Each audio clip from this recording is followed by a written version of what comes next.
Green-Black Delirium against Bant Company. These players will be given the green light, and round number 13 going to be underway here in just a second.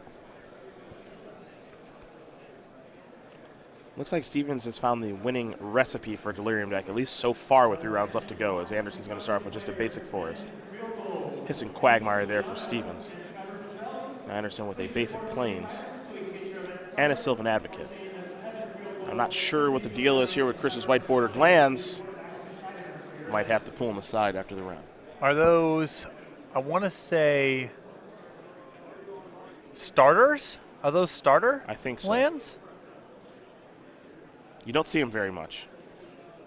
Now, I know Chris has an affinity for lands. And also, in Chris's defense, he's been playing Magic for a very long time, so it's not necessarily some contrarian thing. This could have been the first set of lands he really played a lot with. Yep. Very Joe Lissette-esque. It is still fundamentally inexcusable, but I want to give him the benefit of the doubt, you know. Reflector Mage bounces Sylvan Advocate. Here is a Death Mist Raptor from Todd Stevens. Yep. We've talked about Death Mist Raptor a little bit this weekend. Good body, good text box. Lots to like about this card here. Exactly. 3 power and Death Touch in a format full of awesome 2/3s. If Delirium takes off, I think a large part of it is going to be that the Death Mist Raptor Den Protector package becomes more powerful. If the metagame slows down and if creatures are, like I said, a lot of 2/3 creatures, those cards become very attractive. Den Protector is essentially unblockable, and Death Mist Raptor holds a lot of spots, so could be something there. Got some breaking news here for you, Patrick. Jerry Thompson has decided to finally make an update and walk by the booth and actually acknowledge our existence, given that we have not seen him all weekend long. So how about that? Well, what a guy. It's good to see him, and I think he'll probably just be departing soon. Yeah. So. Say travels back to Roanoke, and I'll see you at the next one. Absolutely. See you in Jersey. There's a Thalia. That's going to make the Grimflayer enter the battlefield tapped, along with the Sylvan Advocate. Now, Chris's build of Bant Company is a little bit different here. I was looking at his hand, and I was a little bit surprised seeing a Selfless Spirit over there, but there are 4 of those in the main deck this weekend. So it gives you some protection against sweepers if you think that's going to be a more popular thing to try to do this weekend. Also, he's playing 2 main deck copies of Archangel Avacyn, and we've seen that combo come up quite a bit already. Yeah, I've been seeing it mostly in Spirits from Jeff Hoagland. Yes. But Chris has access to that combo as well, and that could be a mirror breaker. Andersen going to tap 3 mana. There's a Nissa Vastwood Seer. Now, Grimflayer, this is a splashy card. And if Delirium is a deck, I think it's going to be a key contributor in that. But it's kind of got the opposite analysis right now of Death Mist Raptor. If the format is defined by 2/3s and a 3/3 Death Touch is really good, that means 2/2s for 2 that have to attack to do a thing are maybe not well positioned right now. Yeah. There's a lot of upside with that card, though. Right. I mean, just look at Andersen's board. It's 2/3, 2/3, 3 power first striker, and 2/2 with a card advantage trigger that's already happened. Makes the Flare look a lot worse, that's for sure. Thalia does come across there for 3. Steven's going to fall down at 13.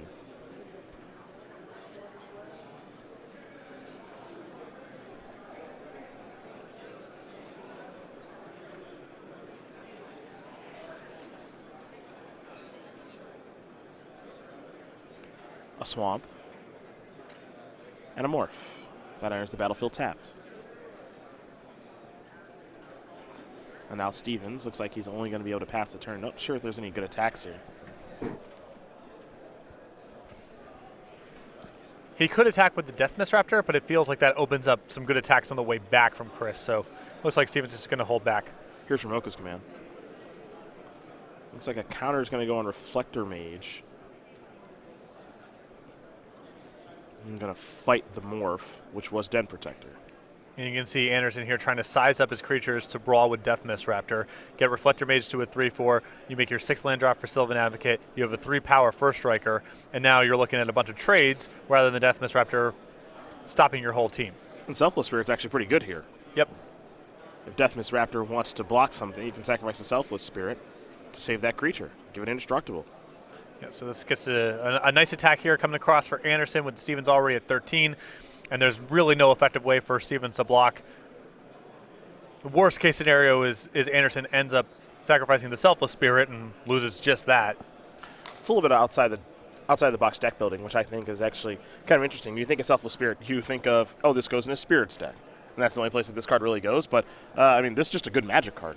And it synergizes very well with Avacyn, and there's spots where it's a great option to have for Collected Company. Yeah, for sure. You know, in response to a Chandra minus or a lot of common spots. Mm-hmm. You have to wonder how many people Chris is taken by surprise with that this weekend, because it's not a common card in this deck at all. Looks like we're going to have a double block here on the Thalia. Also, a reasonable number of games in the mirror come down to someone had a flyer and the other person didn't. Yep. And that was kind of the whole game. And we've watched that quite a bit this weekend. Yep.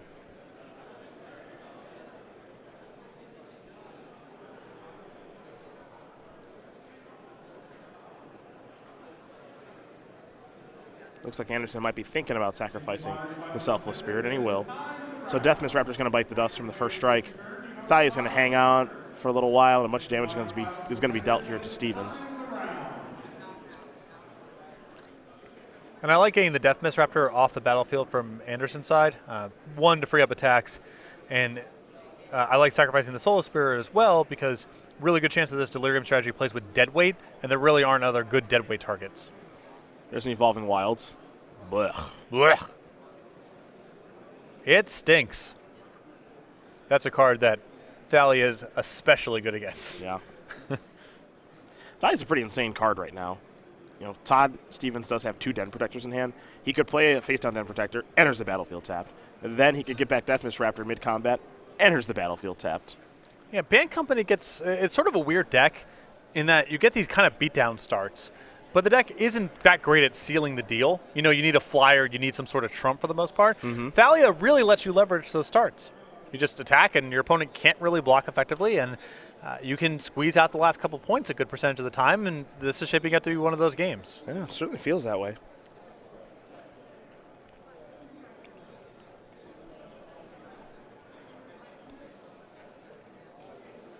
Seen a lot of games of Band Company where, you know, you get someone to 6 and then you got to find the last 6 points. Yeah. Usually it's just going wide with a lot of card advantage and so forth, but Thalia makes getting the last 6 points a lot easier. Yeah.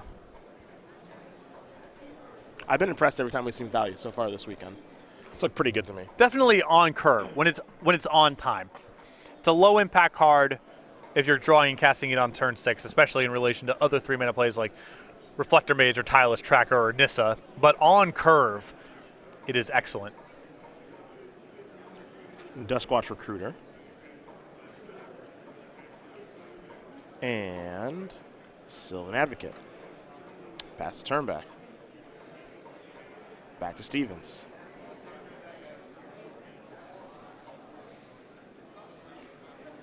I'm trying to think of what Stevens' best draw is right now. I'm not even sure if there is one. He'll just pass the turn back. It is kind of telling that he's not playing anything. I don't think this is on accident. I think this is by design. I think that Todd knows he can't win. Mm-hmm. So this might be something where I want to pick up information on what your deck does, what you're up to, what you're playing around. Now I know that you have main deck Tireless Tracker, for example, stuff like that. Because he could very easily play any of his morphs right now. Yep. And he's electing not to do that. Archangel Avis in the draw.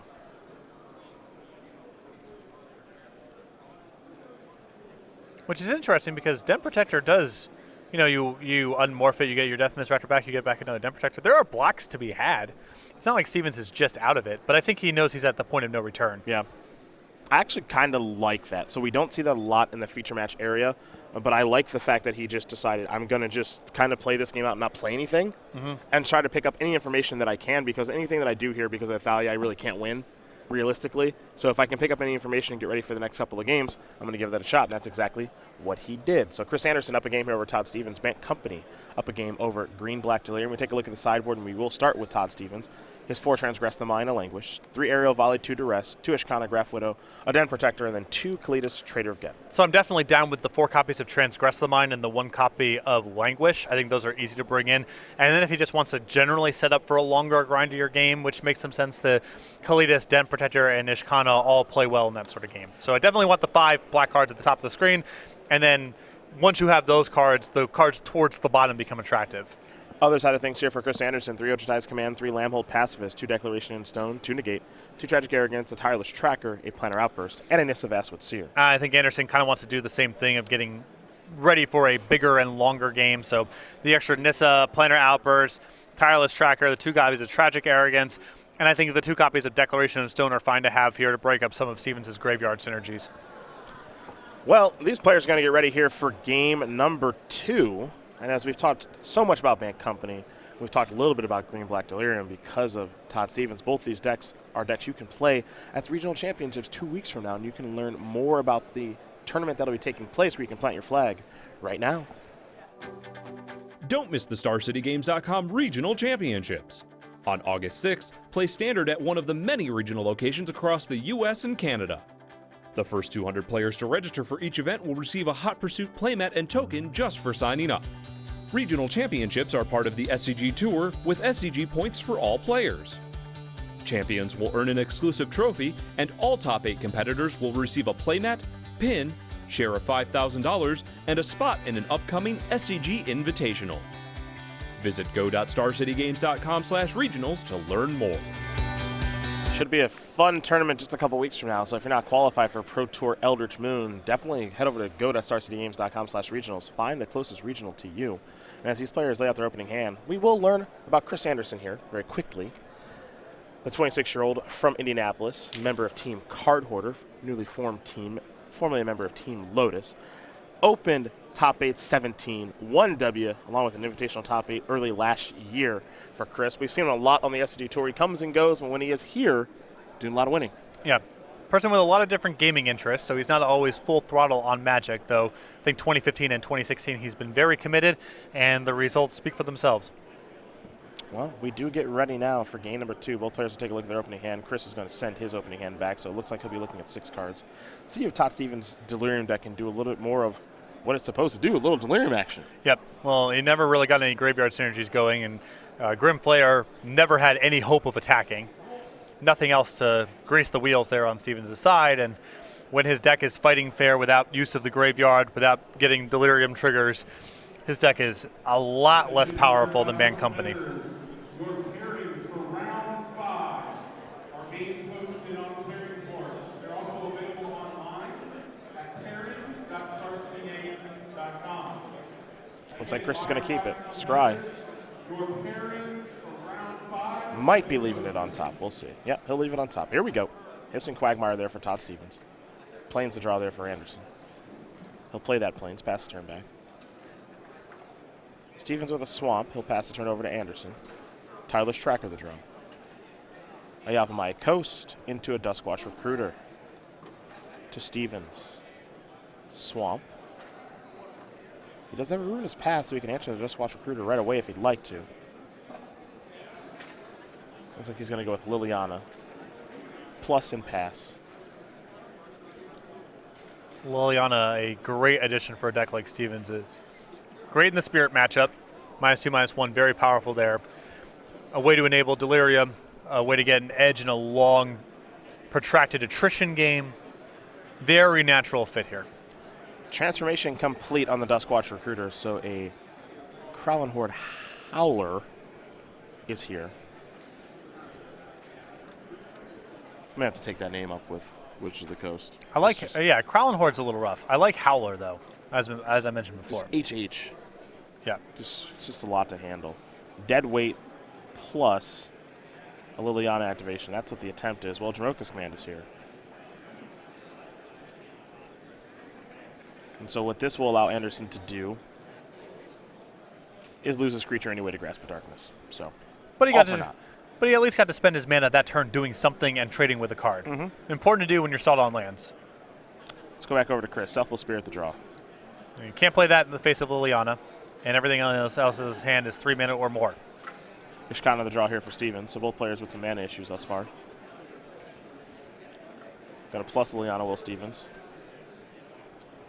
And now he'll play a Morph. Given the pace of the game here, I think it's totally reasonable for Stevens to just play towards a Liliana ultimate. Haven't seen that before. Coastal Tower. Oh, the Liliana emblem. I'm sorry. My bad. No, Prairie Street we've seen it on the battlefield tap plenty of times, so don't worry about that. Liliana's up to 7. We'll take a look at Liliana right now, actually, because Todd's kind of gearing his way towards that ultimate. So you get an emblem with, at the beginning of your end step, put X 2/2 black zombie creature tokens on the battlefield, where X is the X is 2 plus the number of zombies you control. Really potent against someone with 3 lands and no board. True. That's a good emblem to have. That's true. Pigamorph, any morph. It's Den Protector. That's going to be Reflector Mage. So it looks like Patrick is calling for a Liliana emblem here, folks. Seems like a fine spot. It's not like Andersen has any way to permanently blow out tokens. There's a Ruinous Path. Huzzah! Oh, yeah, here we go. Do we have it? Do we have the emblem? He's done. Okay, He's we done. don't even get to know. If we don't have the emblem, someone's job is safe. Right. So good on them. Todd Stevens, hey, Liliana. That was a very altruistic concession there from Andersen, because if we didn't have the emblem, then who knows who's fired. That's right. Or who stayed hired. Right, but it is someone. Yes. Someone loses their job. So good on you, Chris Andersen. We don't want to have to find that out. Todd Stevens does win game number 2 over Chris Andersen. Green-Black Delirium Company going to game number 3. Now, that wasn't a really Delirium-heavy draw either. That was a your mana screwed, here's my Liliana draw. I want to see Todd Stevens' deck do Delirium stuff. Well, I think post-board in this matchup, he is much less of a Delirium deck because his best enabler is Grimflare, and I think it's impossible to get that going. Impossible strong, but it would require a lot of action. If I was in Stevens' seat here, I would be cutting things like Gnarlwood, Dryad, and Grimflare and just become a green-black removal deck. Yeah. I think he can very easily do that. He will naturally get to Delirium by the time he's trying to do things like cast Ishkana, but I think removal spells, Den Protector, Deathmist Raptor, Kalitas, some sweepers, I think that's a structurally sound game plan here. And the creatures that need Delirium or have to connect to do anything, Band Company is as good at blocking as any deck in Standard. So I wouldn't want to play that sort of game plan. Well, you see the options there for both players. They're getting ready here for game number 3. It won't be too long until that game is underway. So let's talk about the Star City Games YouTube page real quick, where you can watch the replay of this tournament, this particular match, and a whole bunch more. A ton of content up on the page. You can head over to youtube.com/StarCityGames to check it out. A lot of archives, including Versus Series archives, Premium archives, SCG Tour archives, and content that is exclusive to the YouTube page, such as unboxing. So again, become a subscriber at youtube.com/StarCityGames for free and get notified when new content is uploaded to the page. Todd Stevens is a player we'll learn a little bit more about right now, as he's taking a look at his opening hand. It's a 30-year-old from Denton, Texas, with 5 open top 8s, majority of them coming this year. He's top 8'd across all 3 formats so far this year, Legacy, Modern, and Standard. He's kind of came out of nowhere. I remember us meeting him last year at an open. He actually came up to the booth, introduced himself, and said, I'm going to be playing a lot on the SCG Tour this year and the following year, and he's making the most of it. Doing very well for himself. Here is a Grim Flayer. All right. I would have removed this card from the deck. Yeah? Just too hard to get through? I think so. Well, it's not getting any easier, that's for sure. There's an Evolving Wilds after the Duskwatch Recruiter. I suppose if he can kill the Sylvan Advocate, may at least trade with a Dutchwatch Recruiter. I don't know if that's considered a success from Stevens' side. Love it. Whoa. Well, it's got Trample. Oh, yeah, I guess, yeah, sure. So if he just blocks with the Advocate, you just grasp it and you get your Trample hit. So Gotcha. Yeah. Forgot about Trample. That's my bad. Yeah, I like this play. All right, so he'll kill the Duskwatch Recruiter. But you can see Andersen definitely respects not getting hit by that card. Yeah. Don't want to enable Delirium, and even just the selection is good, Mm-hmm. even if you set aside Delirium implications. I wonder how many people Stevens has gotten with that attack where they just go, I guess I'll block my Advocate. It's like, you know? All right, it's dead. Take 2, get my trigger. Yeah. Yep. Heads up attack. Forgot about Trample. Oh, yeah. Because there's just not a lot of 2/2s with Trample. It's not a common. It's not a common thing. It's not a thing you see much of. I know it can be a 4/4 in Fantasyland or whatever, but Here comes the Advocate. Chris with 4 mana available is going to pass the turn back. Big time Collected Company coming soon. Stevens will draw. and now this is the question: can a deck with a bunch of 1-for-1 removal spells hang with someone resolving Collected Companies? Gnarlwood Dryad was cast. It's a 1/1 Death Toucher. Gets +2/+2 if you have Delirium. And so here's Andersen with a couple Duskwatch Recruiters. So not the end of the world in regards to what Stevens did find, or excuse me, what Andersen did find off a Collected Company. Stevens is just still going to sit there with that Grasp of Darkness at the ready. Plains the draw for Andersen.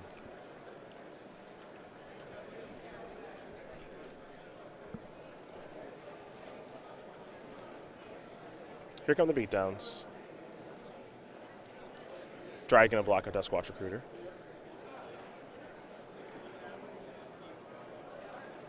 Stevens still not willing to cast that grasp.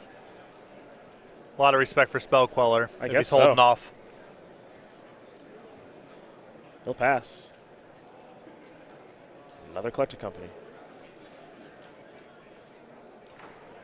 Andersen will take a look at the top 6. Selfless Spirit among those cards.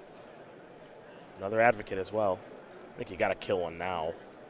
Yeah, I mean, this is the window if you were worried about Spell Queller to get something out of there. Got to be the Sylvan Advocate. Chris does have land 6, plays it immediately. He's going to come in here for 4, 5, 6, 7, 8, 9. I think he has an Advocate to follow up with, and there's no coming back now. He actually has a Spell Queller in his hand as his last card, so. Whatever Stevens does will cost 4 or less mana, so, you know. You know the joke. Yeah. I didn't have to say the punchline. You knew the joke. Yeah. Oh, Spell Queller. You are one hell of a Magic card. That is for sure. I think I would, if we're going to assign blame here, I would assign it mostly to Collected Company in this game. But Spell Queller definitely the nail in the coffin. And that is going to do it. Todd Stevens is going to extend the hand, and Chris Andersen is going to win this match here over Todd Stevens. 2-1. Bank Company does it again, moves on to 11-2 for Chris Andersen. Todd Stevens is going to slide down to 10-3, but he is still in top 8 contention. Yeah, X3 should be good to go.